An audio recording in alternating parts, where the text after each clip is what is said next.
Let's get into it. Chapter 8, Securing the Republic. In this chapter, we are in a period of our history shortly after the passage of our U.S. Constitution, 1787. At the tail end of ratification of the U.S. Constitution, there were people pro-Constitution, and there were people that were definitely anti-Constitution. They were concerned about the lack of liberties afforded the American people. Some of them felt that we were giving too much power to the federal government, and there were two camps that developed. One camp was called the Federalist. Those were individuals that were in favor of the Constitution, in favor of a stronger central government. And then there were individuals known as the Anti-Federalist. These were individuals who felt that the document was a bit troubling or problematic because it lacked a Bill of Rights. James Madison, the father of the U.S. Constitution, convinced those anti-federalists to back the Constitution as it was, and he made a promise to them, and that's where we start with this particular slide. James Madison here, who will eventually become president of the United States, was able to convince many of those anti-federalists that if they accepted the Constitution as it was, he promised them that they would guide a Bill of Rights through the amendment process, and these will be known as the first 10 amendments to our U.S. Constitution. This process will be established in 1791. The Bill of Rights, I do want you guys to underline up here, the Bill of Rights, and what you need to understand is that these are the first 10 amendments to our U.S. Constitution. And one could ask and should ask, how perfect was the Constitution if you have to already make changes to it 10 times over within one fell swoop? Again, no document is perfect. The beauty of the U.S. Constitution is that it recognizes that fact and then creates avenues for adjustment and growth. The Bill of Rights, by and large, are the first 10 amendments to our U.S. Constitution, and they give a great deal of power back to the individual American citizen.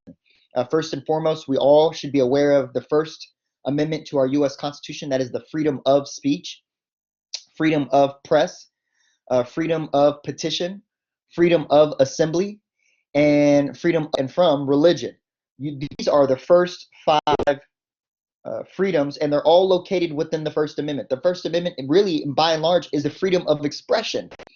Whether you are writing it, whether you are speaking it, whether your expression is by way of a collective organization, where it's by way of a collective petition. And then last but not least, this notion of religion.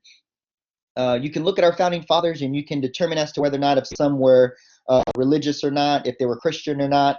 But what we can know is that they did believe in the freedom of thought.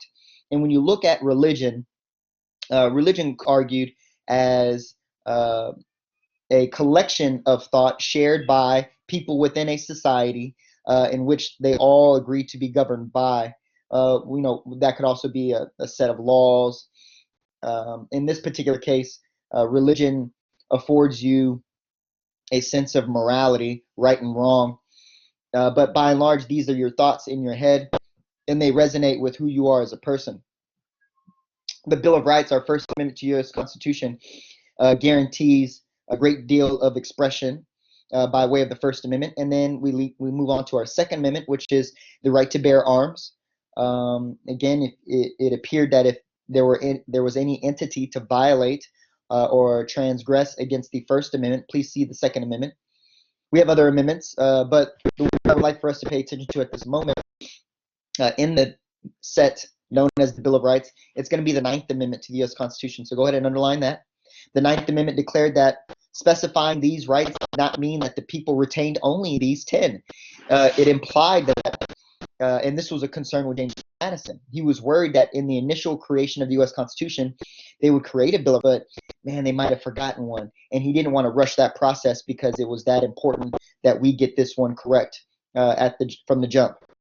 So the Ninth Amendment is a safeguard. It's a safety net amendment, and it implies that as the American people grow, as the desire for more rights grow, we are not relegated to these 10 alone. we have the ability to make more amendments giving more rights to the American people.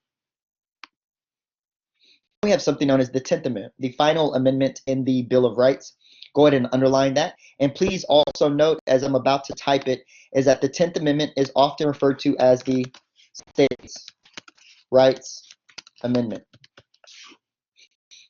Explain why it's referred to as such. The 10th Amendment explicitly states that all rights not explicitly delegated or prohibited by the federal government shall be reserved to the states or the people. And the interpretation of that is the following. The creation of the U.S. Constitution got or was provided privileges or rights by way of the American people. We were giving up freedom so that our federal government could have more power. But whatever the federal government did not use, then those powers should come back to the states. An example of this would be the following. Nowhere in our U.S. Constitution does it mention education. Therefore, that power, that responsibility belongs to the states. Nowhere in our Constitution does it mention marriage. Therefore, that power, that responsibility belongs to the states. So those type of items are referred to as states' rights items, and they are important. The 10th Amendment is incredibly important because it gives a great deal of power back to the states. And the 10th Amendment is significant or also important because it does create an argument in U.S. history, especially 1301. And the argument is who has more power in our government? Is it the federal government? Or is it, whoa, I got that wrong, or is it the state government? Who has more authority? Who has more power and privilege? And we look today in our situation regarding the coronavirus and certain states pleading with the federal government to do something and provide resources and to take charge. Some states are taking charge. Some states are asking for help. Some states are overwhelmed. Some states have probably no issues involved or no skin in the game regarding the coronavirus. And this just goes to show how often this country operates independently of each other. Again, that's states' rights. But in times of national security, the presence of a federal government and a plan by way of the federal government is necessary. It has to be consistent. And we have to remember that we are United States, and that when there is a state struggling, one would ask for assistance, and we would hope that other states would, and of course our federal government, beckon to that call. So the 10th Amendment is there, and again, it creates this issue as to who has more rights, the federal government or the state government. Now, on April 30th, 1789, we finally elect a president of these United States by way of the Electoral College under our U.S. Constitution, and that individual is going to be George Washington. He's the first president of the United States. Let me change the color of this real quick. First president under our U.S. Constitution. And back then, there were no political parties, so they ran as individuals, and whoever got the most electoral votes became president. Whoever got the second largest amount of electoral votes became the vice president. In this particular case, George Washington is the first and only president to get a unanimous amount of electoral votes. Therefore, they had to recount, and in that recount, we will get a vice president. Vice president will be John Adams, as you guys can see here. Every president will have a cabinet, and picking the president is important because the president will then pick a series of leaders who will deal with issues that the president simply cannot address. The idea of leadership is putting people in position to play a role that will elevate the success of the team. In this particular case, the team will consist of a Secretary of State, a Secretary of Treasury, Supreme Court Chief Justice, and the Secretary of War. These are all men selected by the president to lead his cabinet. And the idea is that a president may not be the best in all of those items. You know, president may not be the best on economics or military strategy or geopolitical strategy. Maybe they're only focused on domestic affairs, and that could be fine. And so therefore, you have to select a cabinet that you believe will be able to respond to various issues at various times, and that's why it's very important we pick a president that we think has the capacity to lead and delegate.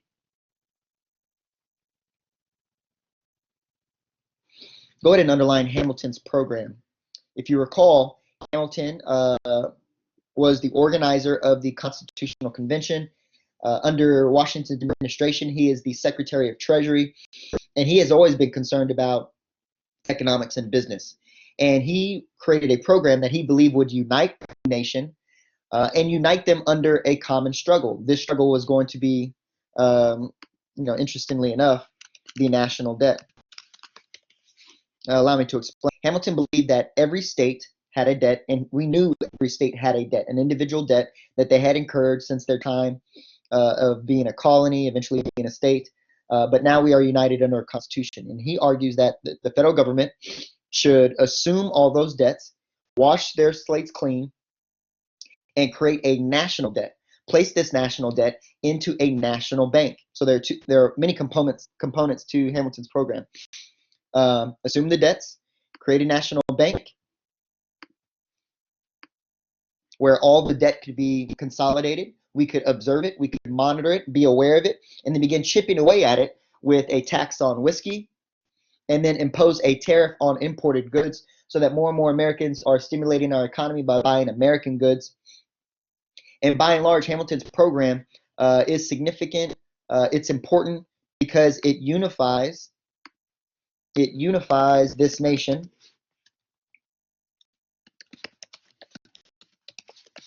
under a national debt. I can't look at Georgia and say, well, that's your problem. I can't look at Alabama and argue that that's their problem, or New York and say that's their problem.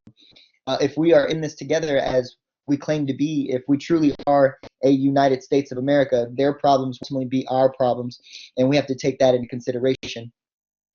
And Hamilton's program does exactly that. It creates a national debt, it creates a national bank, and it convinces a great deal of Americans that we need to be united, even if it is economically united in debt.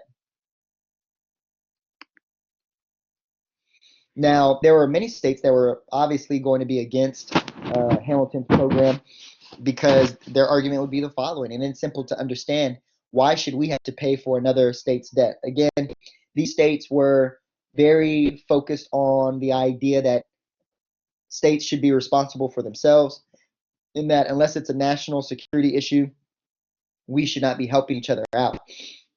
States like Virginia made this argument clear with leaders like James Madison and Thomas Jefferson. These two individuals championed a republic of independent farmers who could sell their goods in a free market.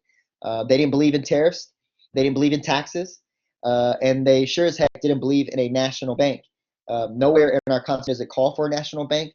Therefore, their argument is that because of the 10th Amendment, it's not stated in the U.S. Constitution the bank should be existing at the state level.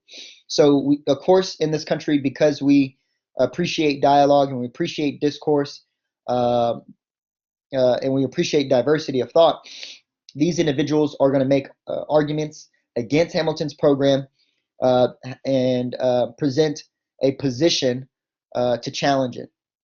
Hamilton went on back, stressing that in the U.S. Constitution there is a clause known as the Elastic Clause. I want you guys to underline that. And the Elastic Clause argues that Congress may pass any laws that are necessary and proper to carry out the powers of the government. And according to Alexander Hamilton, the creation of a national bank was necessary and proper. The assumption of debt was necessary and proper. And what's interesting about the U.S. Constitution is that written in its language there's verbiage within the U.S. Constitution that gives a great deal of leeway and interpretation. This can create, or at the very least, allow the document to be versatile. At the same time, it can create a great deal of dissension, discussion, and one could argue denomination. And what I mean by that is the Constitution has been compared to the Bible in that regard, not in the sense that people worship the Constitution, people worship the Bible, but in the sense that it can be interpreted in many ways because the language is written so loosely. So when Hamilton came back with the Elastic Clause, that was Hamilton's argument against Jefferson and Madison's 10th Amendment argument. Thomas Jefferson and Madison ultimately had to recognize that they really didn't have a leg to stand on. There was such a thing as the Elastic Clause, and there was. So they made an agreement. They made a bargain with Hamilton's camp, and these individuals, the Jeffersonians and the Madisons, are going to make a bargain that will ultimately allow Hamilton's programs to exist only if we, the citizens of the United States, agreed to move the nation's capital closer to the Potomac River, where it currently resides today in a city known as Washington, D.C. So that's how we get our capital in Washington, D.C., and that's how we're able to move past this issue facing America economically, known as Hamilton's program. Now, outside of the United States, we have a situation developing known as the French Revolution. You don't necessarily have to underline it. I'm just highlighting it here. What I will say about the French Revolution is this will be an issue that will divide America quickly. You had some Americans identifying as Federalists who were not in favor of the French Revolution. You had other Americans known as Republicans who were apprehensive about where it was going, but in the outset were very supportive of the French. And then it got to a boiling point where the president ultimately had to make a decision. And despite the fact that America was split down the middle on this issue, the president of the United States will proclaim neutrality in 1793. And this is really important, and it speaks to the leadership of George Washington. Washington knew that politically it seemed that we were divided. Militarily, we knew that we were weak. And economically, we weren't sure exactly how Hamilton's program was going to mature. So as far as he was concerned, war was not an option for the United States at this time, considering the infancy of our nation. So he says, and he lets the French know that we can't help you, and we appreciated the fact that you helped us during the French Revolution. So it makes it almost appear as if we turned our back against the French government. But then if we supported the French government, then we would be alienating the French people who were fighting in the spirit of 1776. So when you look at it from that capacity, it was a lose-lose situation. You picked one side, you were alienating your principles. You picked another side, you were alienating an ally.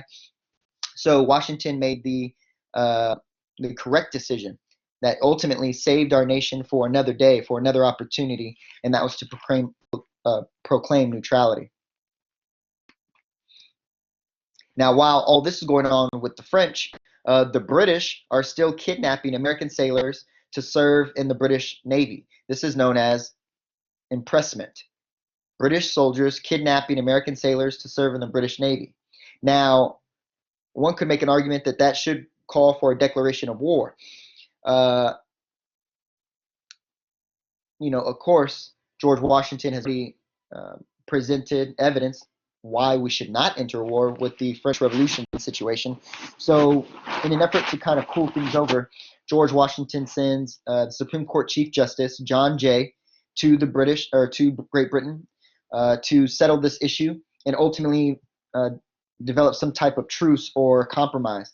And this would be known as Jay's Treaty, signed in 1794. Go ahead and underline Jay's Treaty for sure.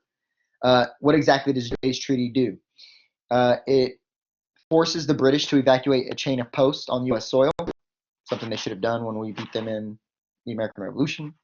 It forces the British to pay for damages of the most recent seizures. I don't understand why we're not paying for all the seizures of the ship, just the most recent one. And then oddly enough, the United States agrees to pay off debts we owed on pre-Revolutionary War accounts to British merchants. If we were really worried about money and excessive taxation, why are we paying these people money? I don't get it. But the bottom line is the following. Jay's Treaty will be established. It will settle a tense situation between the United States of America and Great Britain. But more importantly, Jay's Treaty divides America politically. The significance of Jay's Treaty is right here. It will sharpen political divisions within the United States, creating two political parties. What are the name of these political parties? They're referred to as the Federalists and the Republicans. You need to be aware that these two parties, or these are America's first political parties. Federalists are considered elitist. They are supportive of Washington's administration. They favored Hamilton's program, and they had close ties with the British. They were against the French Revolution. They included individuals like Alexander Hamilton, individuals like John Adams, but did not include George Washington. George Washington will still not align himself with any political party. The Republicans consisted of wealthy Southern planters and small farmers. They were considered like your average Joes, if you will. Leaders in that party would consist of Thomas Jefferson, James Madison. They were supportive of the French. They were supporters of the 10th Amendment, the States' Rights Amendment. They were all about giving more power back to the American people. Federalists were more big government. Republicans at this time were more small government. Now, during Washington's administration, there would be a situation revolving Hamilton's program, and if you recall, there was an excessive tax on whiskey. So, in an attempt to solve that situation, or I should say, because of the excessive tax on whiskey, had these farmers in Pennsylvania launch a rebellion, very similar to Shays' Rebellion. They didn't like the idea that the federal government was telling them what to do.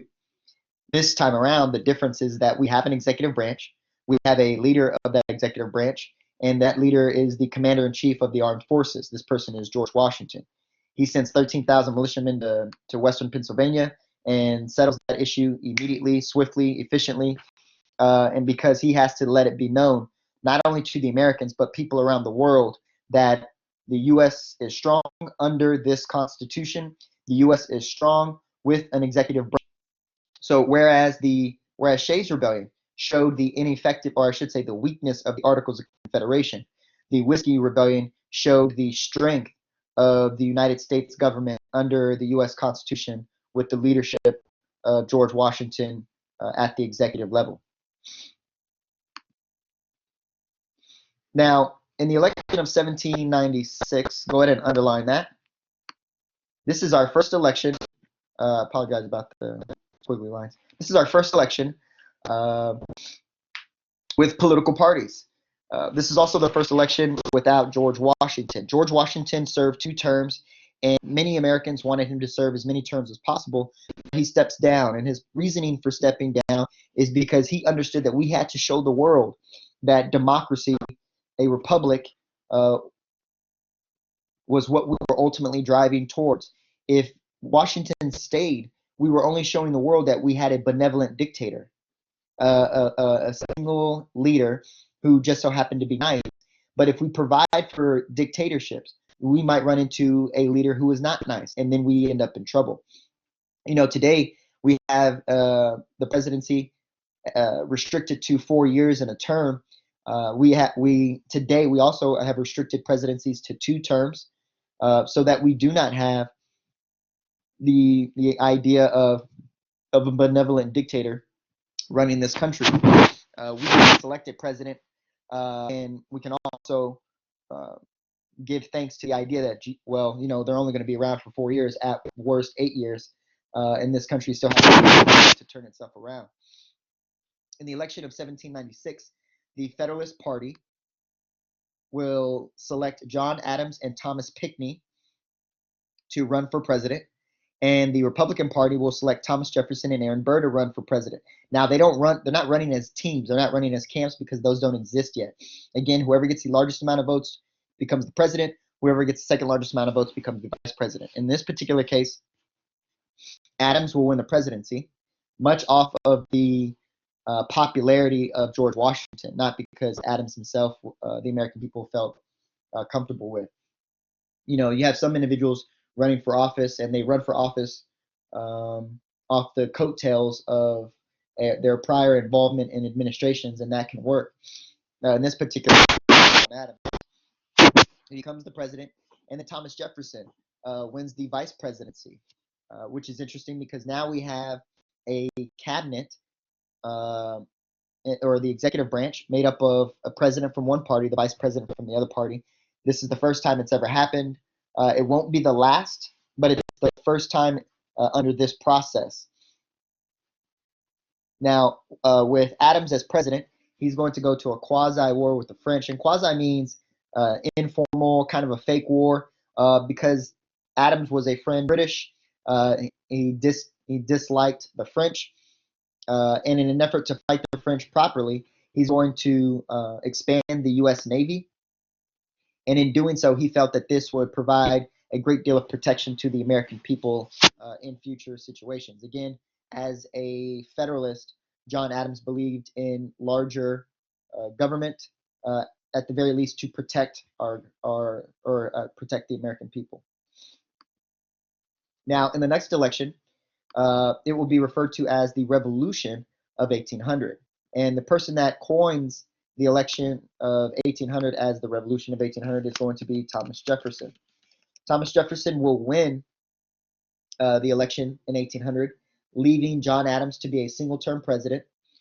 And in today's society, to be a single-term president would ultimately be a benchmark in their legacy, because the argument would be, well, why did you only serve one term?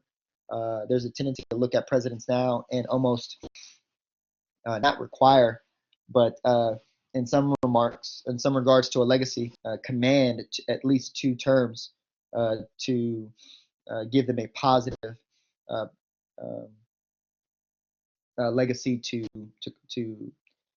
create. Now, in this election, Jefferson and his running mate. See, now we have running mates. In this case, they're not together. They're running mates in the sense that they are in the same party, but they're not running mates. They are joined at the hip, the same way we would look at Barack and Biden running for president and vice president. In this particular case, they're from the same party, Jefferson and Burr, both Republicans. They're going to receive the same amount of electoral votes. So they have to revote. And they revote 35 different times. Ultimately, a Federalist, Alexander Hamilton, steps in and lets the voters know that, look, we can't have a tie moving forward. We understand we got to pick one. The Republicans are in a deadlock, in a dead heat, and Federalists have a way to tip the scales. And so if we tip the scales, we got to know that if we're tipping the scales, we got to tip it in favor of Thomas Jefferson, because Aaron Burr is a problematic man. He has a lust for power, and he would be unbecoming of a president if he ever became one. So through some backdoor dealings and negotiations, Alexander Hamilton was able to convince many Federalists to play votes with Thomas Jefferson, securing his presidency in 1800, and then Aaron Burr will become the vice president in 1800. Now, why is this considered a revolution? Well, in this third bullet here, Adams' acceptance of defeat established the vital precedent of a peaceful transfer of power from a defeated party. This is important because all around the world, when you wanted to get rid of somebody, you had to get them out of office by way of physical action, a coup d'etat, revolution. And most of those revolutions are going to be bloody. In this particular case, the United States was able to show the world that we could have a transfer of power. It could be of the people, and it would be peaceful. And so when you look at Adams' presidency and we recognize that it is a single-term presidency, we still have to appreciate his wisdom, his maturity, and his dedication to the ideals that the revolution was founded upon. That this nation, the idea of this nation was bigger than the individual, and that we put the country before party, we put the country before individual ego. And that's exactly what Adams did. You know, again, without the leadership of our first presidents, whether they be Washington, Adams, or Jefferson, this country could have fallen into the hands of um, individuals who only saw themselves, who only saw their own success, and that could have led to the demise of this country early on. We see this happen in many other countries as they are in their infancy.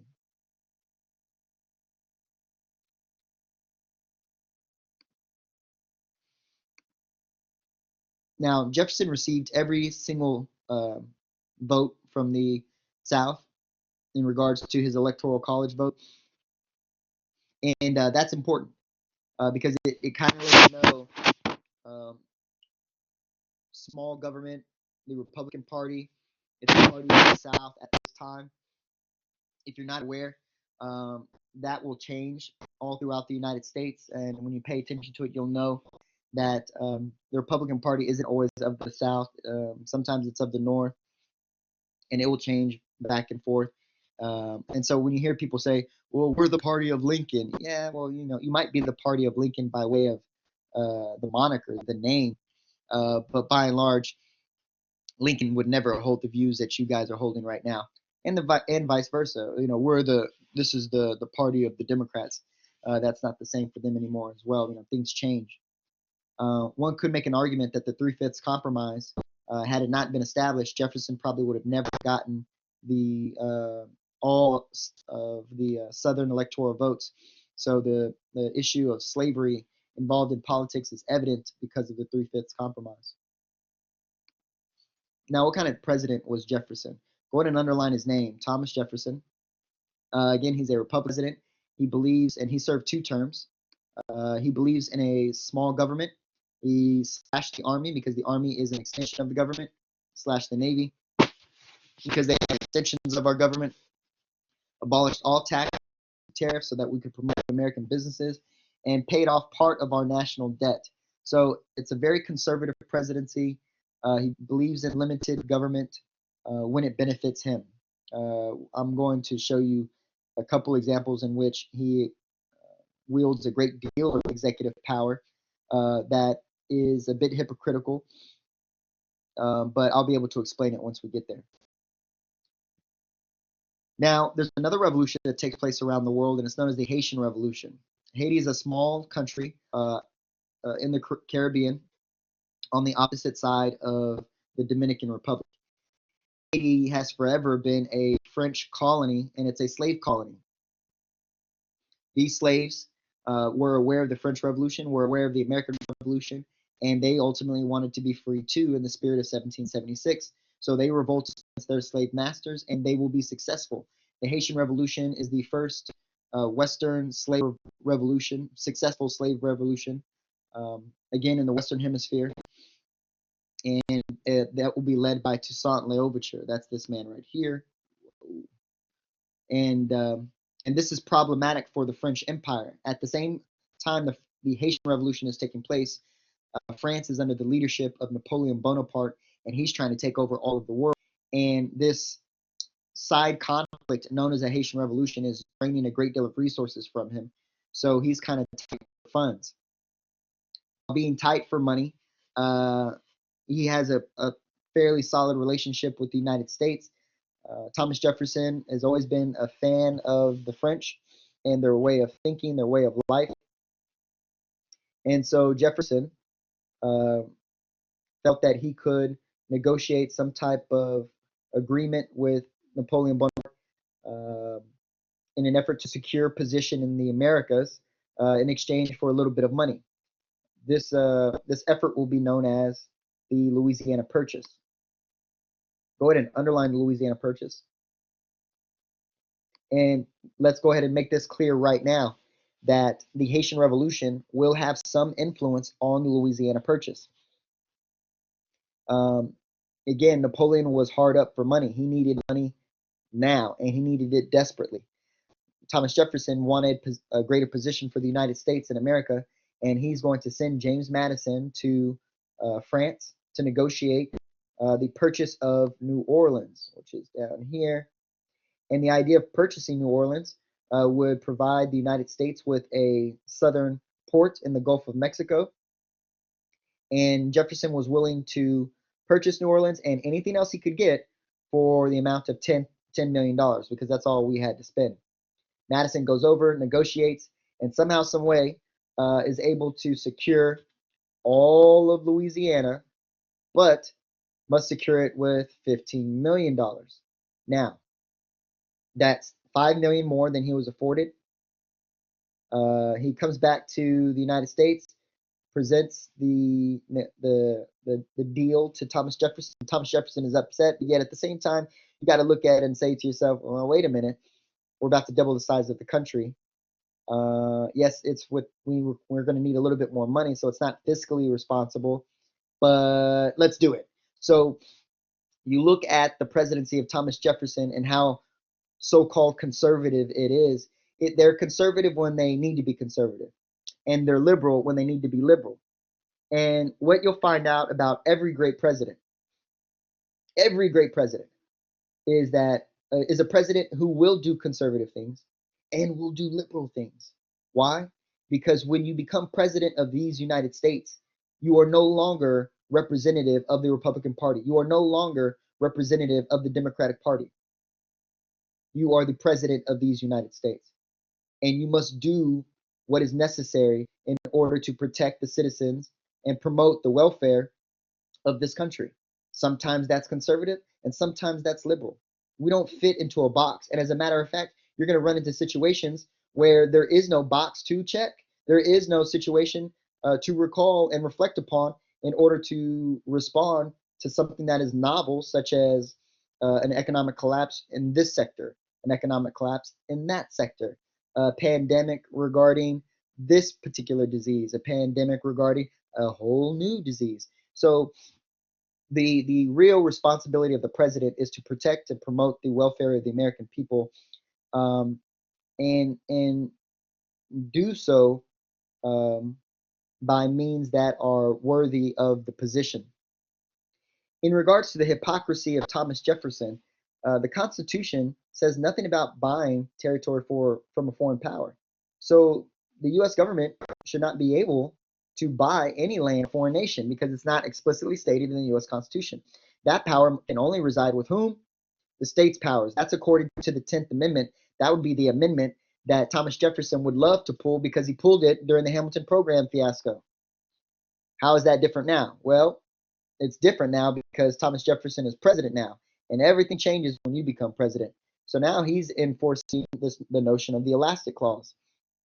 So in one pen stroke, Thomas Jefferson will double the size of the United States for a mere $15 million, and this will be known as the Louisiana Purchase. Again, we would not have been able to strike such a deal had it not been through the efforts of the Haitian revolutionaries putting the pinch on Napoleon, making him desperate for some type of cash. Go ahead and underline the embargo. The embargo is a law passed by Thomas Jefferson, and the embargo bans American sailors from sailing to foreign ports. Now, remember, if you recall, and we can go quick, let's see how far back I can take it, that Republicans, which Thomas Jefferson is, let's see, it's right here. There we go. Madison and Jefferson championed a republic of independent farmers who could sell their goods in a free market. So when we go back to that slide regarding the embargo, when you put a ban on American ships sailing to foreign ports, that's not a free market. Now, why exactly is Jefferson imposing a ban? It's to protect American ships. Well, why do American ships need protection? Because the British are still impressing our sailors despite Jay's Treaty. So what does that tell you about Jay's Treaty? It tells you that Jay's Treaty was a failure. It was successful in the time in that Jay's Treaty prevented another war with the British that we could not afford to engage in. But in the long run, Jay's Treaty will be a failure. The British are engaging in impressment, and Thomas Jefferson is tired of it. And so Thomas Jefferson said, well, we're not going to sail for those ports anymore. That's the best way to protect the American people, which is interesting. Again, for somebody who is a believer in limited government and free markets, this was an amazing exercise of federal power. And again, I'm not looking at Thomas Jefferson and calling him a hypocrite because he's a Republican. We're calling him a hypocrite because he says he believes in one thing, but then does the other. At the same time, I'm willing to uh, acknowledge and agree that as president of these United States, there needs to be some leeway. George W. Bush, the president before Barack Obama, was very liberal in some areas, but also conservative in some areas. And when I say George W. Bush was liberal in some areas, he would be considered liberal compared to the Republican Party today. And then you could go look at Barack Obama, and you can make an argument, wow, Barack Obama's a Democrat. He's a liberal president. Man, Barack Obama did some fairly conservative things, especially when it came to Wall Street. Presidents will do what they feel like they need to do in order to protect their presidency, their legacy, and hopefully they do things that are to promote and secure opportunities for the American people. But the embargo is an act that ultimately shows that America is not ready for war, and that our government will do what they believe is necessary outside of their political party in order to secure and protect the American people. Now, on top of all of that, Jefferson, who knew that he was hurting American merchants by not allowing them to sell their goods overseas or to sail for British ports, I found this pattern. It was interesting. It said that Jefferson encouraged, because he made a lot of people upset. Jefferson encouraged traders to lend money to Indians in the hope that accumulating debt would force them to sell off their holdings, thus freeing up more lands for our increasing numbers. You read that and you think to yourself, damn, that's kind of shady. The president is authorizing the ability to lend Native Americans money in the hope that if you lend people money, they'll accumulate so much debt that they can't handle it and ultimately have to give up their possessions they currently have. Damn, that's kind of shady that the American government would do that to people. It's a good thing they're only doing it to Native Americans, and heaven forbid they ever actually do that to the American people. Oh, wait. Oh, wait. I bring that up only because I found that in the text, and sometimes you run across certain, and you realize that, man, it's an interesting world out there, and you got to be looking out for yourself at times, and making sure that you're looking out for your best interests, and never assume that there are other people out there looking out for your interests for you without you checking them. In this particular case, the idea of debt is debt being used as a way to control people and their possessions. Go ahead and underline the War of 1812. This is a war that is led by James Madison, who was serving his second term as president. He became president between the years of 1808 and 1812. Madison is tired of the British. Madison is tired of the notion of impressment. So Madison asked Congress to declare war, and we do just that.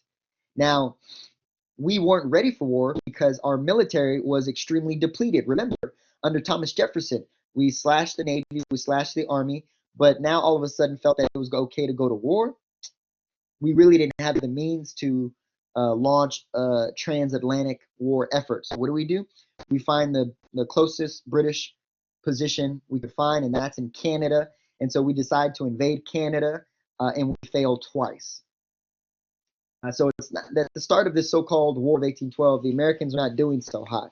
Again, if this wasn't abundantly clear, the War of 1812 is a war between the United States and the British. It's the rematch. Now, even though we declared war against the British don't look at us as a threat. They're too busy dealing with Napoleon because he's the most existential threat to that region. Napoleon's trying to take over all of Europe, and the British are trying to hold their own. And it will not be until 1814 that the British will successfully defeat Napoleon. And then with Napoleon on ice, the British now have the ability to focus their attention against this gnat, if you will, this fly on the back of the British, known as the United States government. The British are going to invade the U.S. because they have the capacity to do so. They're going to seize Washington, D.C., and burn the White House to the ground. So that kind of lets you know where the British are coming from and what type of power that they possess. Whereas we are on the run. The United States government is on the run. James Madison and his wife are grabbing items from the White House. They're fleeing the position because they know they can't hold it. And it looks like we're in a lot of hurt, or we're going to be in a lot of trouble. Now, throughout this conflict, the British are aware that they can't go the same route. They cannot be as arrogant as they were during the American Revolution, and they begin um, promoting or recruiting assistance from Native Americans because they want to engage in guerrilla warfare. They recruit African Americans, and when I say African Americans, they're recruiting slaves to join them in their efforts, and they were promising freedom for these slaves. And so, in many of the conflicts that we're discussing, you'll see that not American revolutionaries, Americans are actually fighting a great deal of Native Americans and some British in certain battles. Tecumseh is a very famous Native American. He's going to be killed at the Battle of Thames by an American force led by William Henry Harrison. Andrew Jackson will defeat Native Americans at Red Sticks and at the Battle of Horseshoe Bends. Andrew Jackson will also defeat the British at an infamous Battle of New Orleans, where the British were trying to launch an invasion late in 1815. Now, the Americans will ultimately win this conflict, but not in your traditional sense of victory that we beat them on their court, we overwhelmed their forces. The argument that has been made throughout history is that the British just simply were tired of fighting. They just gave up. It had been a long time coming. And when it was all said and done, the Treaty of Ghent will end the War of 1812. And one thing I want to make note, and I'm going to type it right here, is that if you recall, the French and Indian War began around 1754. The French and Indian War in the American colonies began in 1754. The British will, and when I say the British in the mother country of Great Britain, they'll start the 7 Years' War 2 years later in 1756. And since that time, ladies and gentlemen, they practically have been at war ever since then, all the way up until 1815. And so you have a very small nation from 1756 to 1815 constantly at war. And they were just tired. They were done. And they ultimately look at the American people and they say to themselves, these guys are our cousins. They're our, brothers, if you will, little brothers. And let's just look at them as such. Let's treat them as such. We can do better than this. And that's pretty much how the War of 1812 is concluded. Now, the significance of this war is that there are many things to consider. Number one, the British and Native Americans will no longer pose a threat to the American control of that vast region, or this vast region. When I say that, I'm talking about the United States, what would ultimately be the continental United States of America.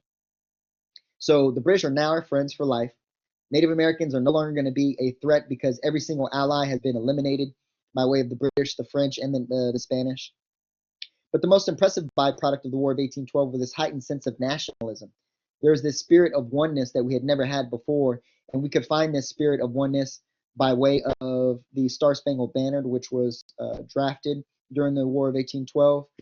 We could see that American literature was on a rise and that people from all around the world were interested in American literature. The most infamous book at the time would be Last of the Mohicans, written by James Fenimore Cooper.